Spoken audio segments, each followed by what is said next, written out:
friends, I am Marietta and I welcome you to Marietta's Art Show. Today I'm going to show you how I made this piece, Birds of a Feather. This looks like a swooping feather and it's got so much beauty in it. It's kind of simple. I decided to go a little simple. The dark background is really dramatic and it really shows out the colorings, and I love that. So I was able to really make beautiful cells. They look like feathers and they're light and airy. I didn't add as much glass to this as I usually do, but the little blue bird happened to be alive when I was putting this up on this shelf and it bit me, so I had to put a band-aid on it because a lot of these glass shards are really sharp, and if you touch it, it looks really touchable, but it's really not, so I had to be really careful. Anyway, I really enjoyed making this more simple pattern, so I hope you like it as well, and let's go ahead and watch the video.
Welcome back. I hope you enjoyed the video and enjoyed kind of a new type of flow to my art.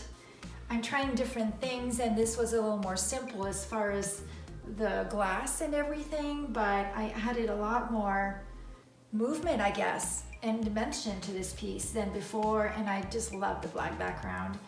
So with that, I will end this video, and I really appreciate you watching. I'd love it if you could subscribe to my channel and also give me a thumbs up if you like my videos. Tell your friends, I really appreciate it. Thank you so much. Until the next time.